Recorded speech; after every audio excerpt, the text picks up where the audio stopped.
Now to this. The House Oversight Committee is investigating Joe Biden's autopen use during his presidency as Axios obtains disturbing audio recordings from Biden's 2023 interview with special counsel Robert Hur over his mishandling of classified documents. In the course of explaining that memo about Afghanistan, you said to Mark, "I just found all the classified stuff downstairs." And so you can imagine, we are curious what you meant when you said, "I just found all the classified stuff downstairs." I don't remember. I'm not supposed to speculate, right? So, correct. Okay, well, I don't remember, and it may have been. I just don't remember. Okay. Do you remember telling Mark about the handwritten memo that you had written to President Obama? I probably did. I don't remember specifically, but my guess is I may have done that. Okay. Do you remember telling him, "I just found all the marked classified stuff downstairs"? Mark? Telling Mark. Do you remember saying that to him? No. Okay. Do you remember actually finding any classified stuff downstairs? No. Well, Biden also failed to remember when Trump was elected president. And what's happened in the meantime is that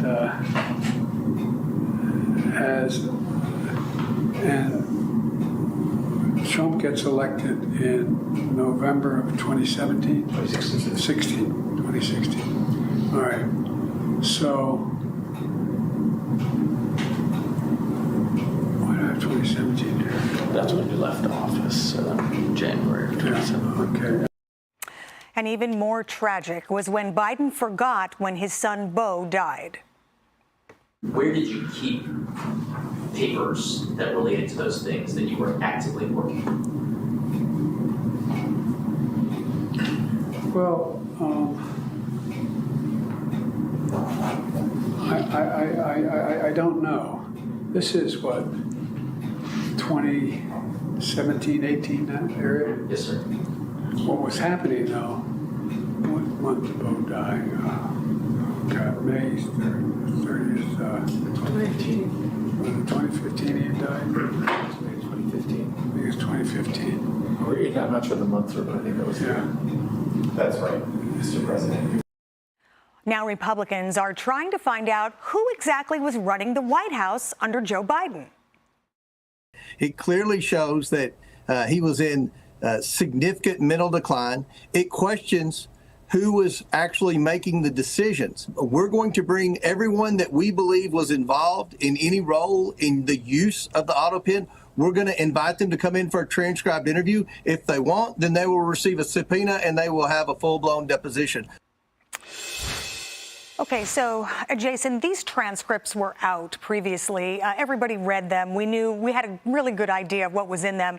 But I think what struck me is to hear them, to hear the audio recording really makes it brings home the reality of the situation. It was tragic and painful to listen to some of that. It really was. Look, there are more than 6 hours of tapes. We've only heard less than 13 minutes, but it paints a picture that is, quite frankly, pretty devastating to the cognitive capability. And remember, the bombardment of people that had this, taking criticism for even questioning the vitality of the president of the United States. It does go into what James Comer is looking at. The oversight project, of which I've personally been involved, has been looking at this autopen situation. James Comer, the Oversight Committee, will be doing this with depositions because it really begs the question, who was actually in charge of the White House at that time?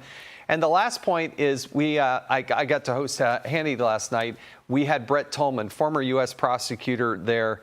The softball nature and questions, this is a potential felony. Yeah. These are federal law enforcement officers in an interview from the Department of Justice coddling the president as easy and soft as you possibly can. he at least said in his years as as U.S. attorney, never did they ever see such a softball interview as they gave the president. And Lisa, they were still running him for president. I mean, there was nothing stopping them. He was their guy. Yeah. Well, it's not a cover-up, it's a betrayal. It's treachery. It's a conspiracy against the American people that these people committed. And if they could do this, what else are they lying about? No. What else have they lied to us about? And Joe Biden deserves no sympathy. Yeah. He willfully and intentionally stole classified information when he was a United States senator dating back to the 1970s and the 1980s, and then again as vice president, and then bragged in 2017 to his ghostwriter about knowing that he had this classified information in his house. So he does not deserve your sympathy. And you look at all these pivotal moments, all this chaos we've experienced over the years under Joe Biden, the botched withdrawal from Afghanistan that left 13 service members killed, Russia's invasion of Ukraine, Iran via Hamas attacking Israel. How much of that maybe would have been prevented if we had a mentally competent president in the White House? So these people put us in harm's way. Yeah. We need a reckoning. Trot them in front of Congress, subpoena them. If they defy it, send them to jail like they did Steve Bannon. Absolutely. And, to Lisa's point about all of these things that happened, Gianno, who was running the country? Who was it, do you think, was making these decisions? That's a legitimate question there, and I fully agree with your entire sentiment there, Lisa. I got to tell you, I think it's generous to say that Joe Biden was simply in mental decline. I think what we saw was a legal strategy. Say you don't remember anything. They can't nail you to the cross on this point or that point because you don't remember anything. You don't even remember when your son passed away, unfortunately.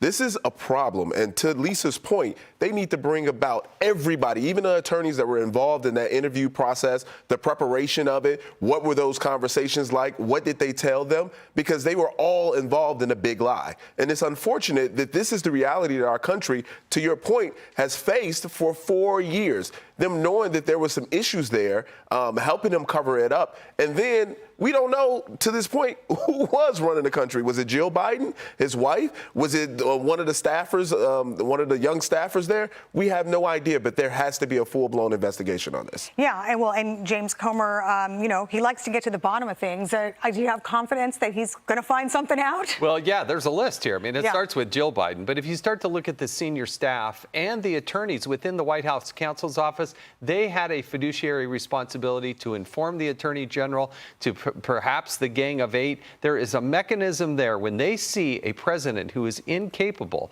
and just cognitive decline. They had a bigger obligation to the United States of America than they did to Joe Biden. That's right. And to say that Jake Sullivan, whose office is mere steps away from the Oval Office, had no idea when Joe Biden was calling him a different name. I think he called him Steve at one point. This is a guy who's known the guy for decades. That they have been lying to our face, and it put the country in potential peril. What's that? Don't pee on my leg and tell me it's raining. No. That's one way to say it. They use another P word anyway. Anyway, yeah, it is hard to imagine that those closest to him and in the office next door didn't know that there was something wrong. Yeah. But James Comer will get to the bottom of it. Hey, Sean Hannity here. Hey, click here to subscribe to Fox News YouTube page and catch our hottest interviews and most compelling analysis. You will not get it anywhere else.